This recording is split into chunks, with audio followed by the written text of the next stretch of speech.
प्रेम वो नहीं इजहार किया जाए, प्रेम तो वो है जो महसूस किया जाए। प्रेम वो नहीं जो पाया जाए, प्रेम तो वो है जो जिया जाए। हमें कभी उस व्यक्ति पर भरोसा नहीं करना चाहिए जो वक्त के साथ स्वभाव बदल लेता है। केवल मन ही किसी का मित्र और शत्रु होता है। अत्यधिक क्रोध से भ्रम पैदा होता है, भ्रम से बुद्धि नष्ट होती है, और जब बुद्धि नष्ट होती है तब तर्क ही नष्ट हो जाता है। जब तर्क नष्ट होता है तब व्यक्ति का पूरी तरह पतन हो जाता है। अगर आप अपना लक्ष्य पाने में नाकामयाब होते हो तो अपनी रणनीति बदलो, लक्ष्य नहीं। सभी मनुष्य अपने विश्वास से निर्मित होते हैं। जैसा वे भरोसा करते हैं वो वैसा ही बन जाता है। निर्माण केवल मौजूदा चीजों का प्रक्षेपण है। अप्राकृतिक कर्म बहुत ज्यादा तनाव पैदा करता है। उससे मत डरो जो कि वास्तविक नहीं है और ना कभी था और ना कभी होगा। जो वास्तविक है वो हमेशा था और उसे कभी नष्ट भी नहीं किया जा सकता है। अपने अनिवार्य कर्तव्यों को पूरा करो, क्योंकि कार्य करना संपूर्ण निष्कार्यता से बेहतर है। तुम उसके लिए शोक करते हो जो शोक करने के योग्य ही नहीं होते, और फिर भी ज्ञान की बातें करते हो। बुद्धिमान व्यक्ति ना तो जीवित और ना ही कभी मृत व्यक्ति के लिए शोक करते हैं। वर्तमान परिस्थिति में जो तुम्हारा कर्तव्य है वही तुम्हारा धर्म है। बस मन बहुत चंचल है जो इंसान के दिल में उथल पुथल कर देता है। जब वे अपने कार्य में आनंद खोज लेते हैं तब वे पूर्णता प्राप्त करते हैं। प्रबुद्ध व्यक्ति के लिए गंदगी का ढेर, पत्थर और सोना सभी समान है। आपके कर्म ही आपकी पहचान है, वरना एक नाम के हजारों इंसान हैं। धर्म केवल कर्म से होता है। कर्म के बिना धर्म की कोई परिभाषा ही नहीं है। अहंकार करने पर इंसान की प्रतिष्ठा, वंश, वैभव तीनों ही समाप्त हो जाते हैं जीवन में। कभी भी किसी से अपनी तुलना मत कीजिए। आप जैसे हैं सर्वश्रेष्ठ हैं। बुरे कर्म करने नहीं पड़ते हो जाते हैं और अच्छे कर्म होते नहीं करने पड़ते हैं। जो अपने मन पर नियंत्रण नहीं रखता वह स्वयं का शनय शनय शत्रु बनता जाता है। बुद्धिमान व्यक्ति को समाज कल्याण के लिए बिना आसक्ति के काम करना चाहिए। बोधीला स्वार्थ संसार का एक ऐसा कुआं है जिसमें गिरकर निकल पाना बद्धा कठिन होता है। सेहत के लिए योग और किसी की जरूरत पर सहयोग दोनों से ही जीवन बदलता है। आत्मज्ञान की तलवार से काट कर अपने हृदय से अज्ञान के संदेह को अलग कर दो। दुष्ट लोग अगर समझाने मात्र से समझ जाते तो यकीन मानो महाभारत कभी न होता।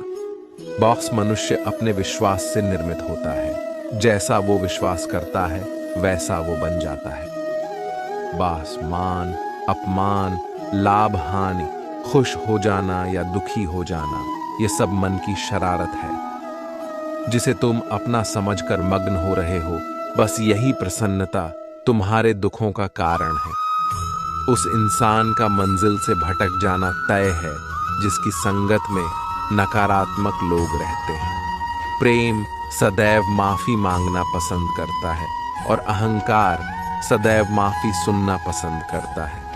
सिर्फ दिखावे के लिए अच्छा मत बनो। मैं आपको बाहर से नहीं बल्कि भीतर से जानता हूं। जो इस लोक में अपने काम की सफलता की कामना रखते हैं वे देवताओं का पूजन करें।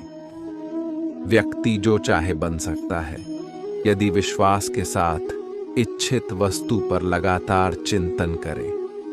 शब्द उतने ही बाहर निकालने चाहिए जिन्हें वापस भी लेना पड़े तो खुद को तकलीफ न हो। परायों को अपना बनाना उतना मुश्किल नहीं जितना अपनों को अपना बनाए रखना होता है। इंसान की सोच ही उसकी सबसे बड़ी पहचान है, वरना दुनिया में एक नाम के अनेक इंसान हैं। बहुत विनम्रता चाहिए रिश्तों को निभाने के लिए।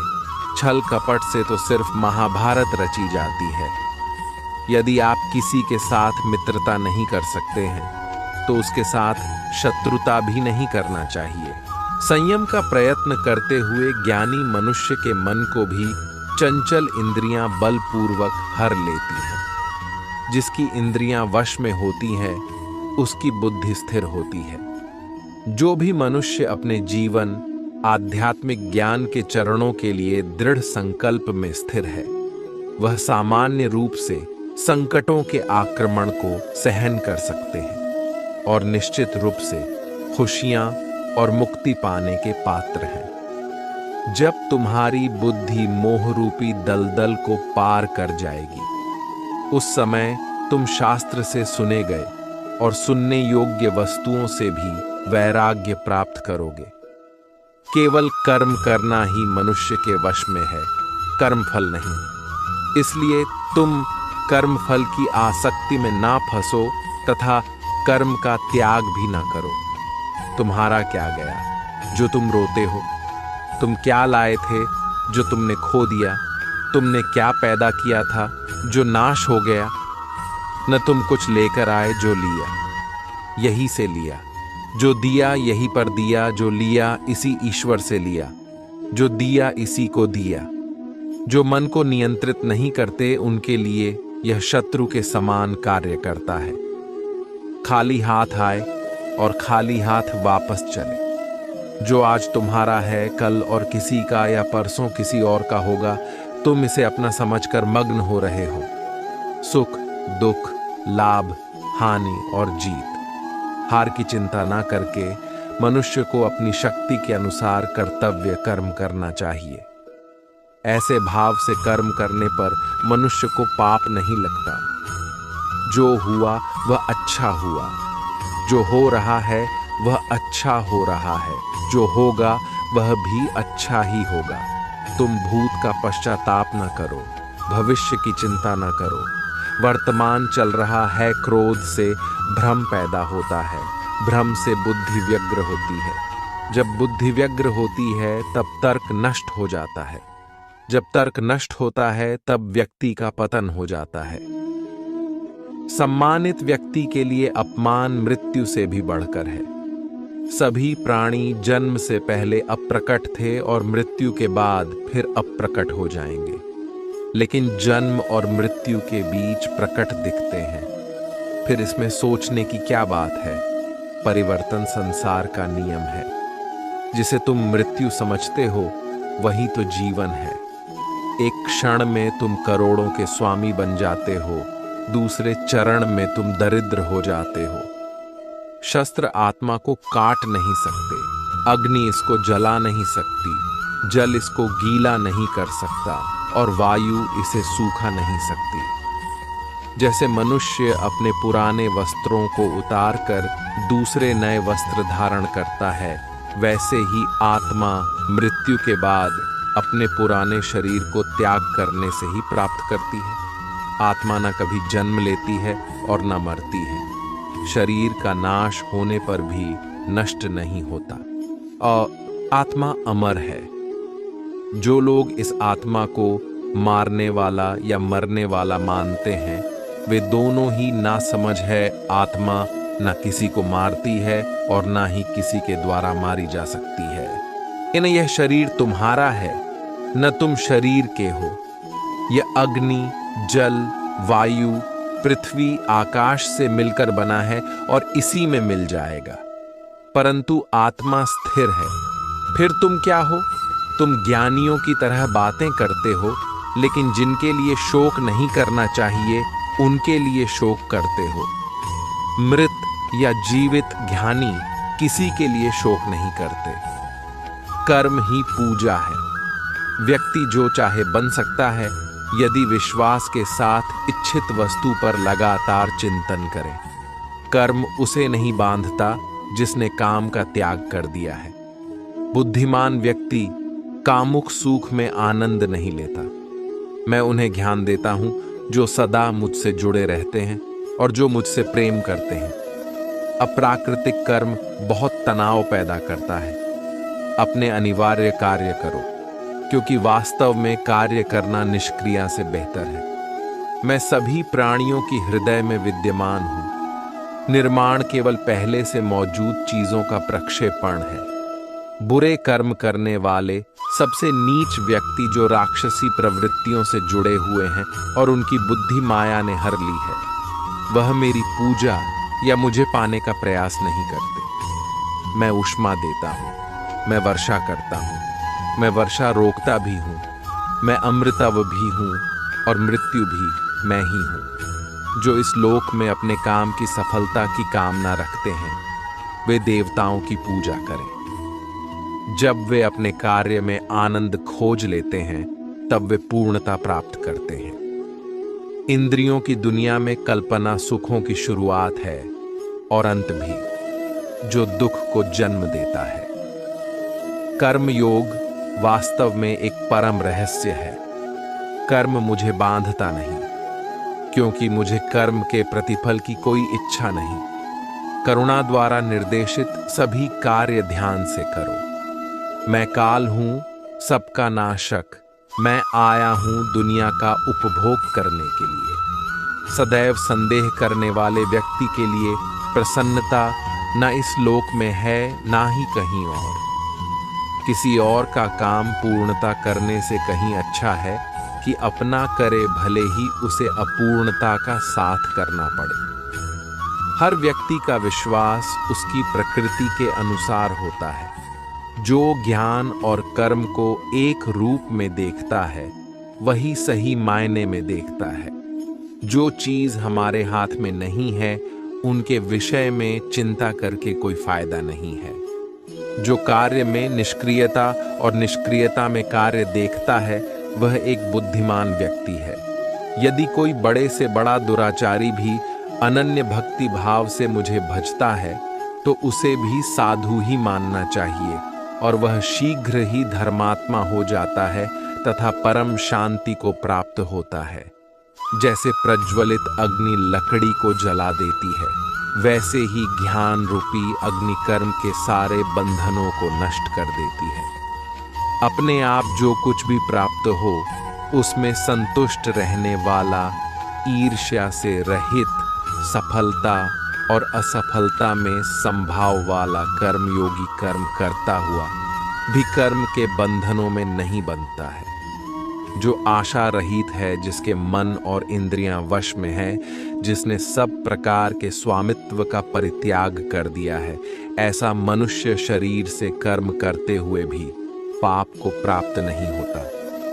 काम, क्रोध और लोभ, यह चीजों को नरक की ओर ले जाने वाले 3 द्वार हैं। इंद्रियां शरीर से श्रेष्ठ कही जाती हैं। इंद्रियों से परे मन है और मन से परे बुद्धि है, और आत्मा बुद्धि से भी अत्यंत श्रेष्ठ है। जो मनुष्य बिना आलोचना किए श्रद्धापूर्वक मेरे उपदेश का सदैव पालन करते हैं, वह कर्मों के बंधन से मुक्त हो जाते हैं। मन अशांत है और उसे नियंत्रित करना कठिन है, लेकिन अभ्यास से इसे नियंत्रित किया जा सकता है। कोई मनुष्य एक क्षण भी बिना कर्म किए नहीं रह सकता। जैसे पानी में तैरती नाव को तूफान उसे अपने लक्ष्य से दूर ले जाता है, वैसे ही इंद्रिय सुख मनुष्य को गलत रास्ते की ओर ले जाता है। जो कुछ भी तू करता है, उसे भगवान को अर्पण करता चल। ऐसा करने से सदा जीवन मुक्ति का आनंद अनुभव होगा। केवल मन ही किसी का मित्र और शत्रु होता है। मनुष्य अपने विश्वास से निर्मित होता है। जैसा वह विश्वास करता है, वैसा वह बन जाता है। अपने कर्म पर अपना मन लगाए, ना कि उसके फल पर। फल की अभिलाषा छोड़कर कर्म करने वाला पुरुष ही अपने जीवन में सफल बनता है, और सकर्म का फल व्यक्ति को उसी तरह ढूंढ लेता है, जैसे कोई बछड़ा सैकड़ों गायों के बीच अपनी मां को ढूंढ लेता है। आत्मा ना जन्म लेती है, न मरती है। न इसे जलाया जा सकता है, ना ही इसे भिगोया जा सकता है। आत्मा अमर व अविनाशी है। इस संसार में कुछ भी स्थायी नहीं है। आत्मा शरीर को वैसे ही छोड़ देती है जैसे मनुष्य पुराने कपड़ों को उतार कर नए कपड़े धारण कर लेता है। मन शरीर का हिस्सा है। सुख दुख का एहसास करना आत्मा का नहीं, शरीर का काम है। मान अपमान, लाभ हानि, खुश होना, दुखी होना, सब मन की शरारत है। जब यह संसार ही स्थायी नहीं है तो इस संसार की कोई वस्तु कैसे स्थायी हो सकती है। मैं सभी जीवों में विद्यमान हूं। मैं चींटी में भी विद्यमान हूं और हाथी में भी विद्यमान हूं। सारे रिश्ते नश्वर हैं और केवल शरीर से जुड़े हुए हैं। जैसे ही व्यक्ति की मृत्यु हो जाती है, आत्मा शरीर को छोड़ देती है। आत्मा का शरीर से जुड़े रिश्तों से कोई नाता नहीं रह जाता है। मेरे भी कई जन्म हो चुके हैं, तुम्हारे भी कई जन्म हो चुके हैं। ना तो मेरा आखिरी जन्म है और ना यह तुम्हारा आखिरी जन्म है। वर्तमान परिस्थिति में जो तुम्हारा कर्तव्य है वही तुम्हारा धर्म है। धर्म व्यक्तिगत होता है। मैं किसी के भाग्य का निर्माण नहीं करता, ना ही किसी के कर्म फल में दखल देता हूं। व्यक्ति या जीव का कर्म ही उसके भाग्य का निर्माता होता है। क्रोध इंसान का सबसे बड़ा शत्रु होता है। क्रोध आने पर इंसान की सोचने समझने की शक्ति खत्म हो जाती है। उस व्यक्ति के पतन में ज्यादा समय नहीं लगता। व्यक्ति कर्म करने से कभी छुटकारा नहीं पा सकता है। इसलिए तुम्हें हमेशा कर्म करते रहना चाहिए, क्योंकि कर्म के बिना तुम्हारे शरीर का निर्वाह भी नहीं हो सकता है। परिवर्तन ही संसार में स्थायी है, इसलिए परिवर्तन से नहीं घबराना चाहिए। मन को नियंत्रण में रखना किसी घोड़े के नवजात शिशु को नियंत्रण में रखने जितना कठिन होता है।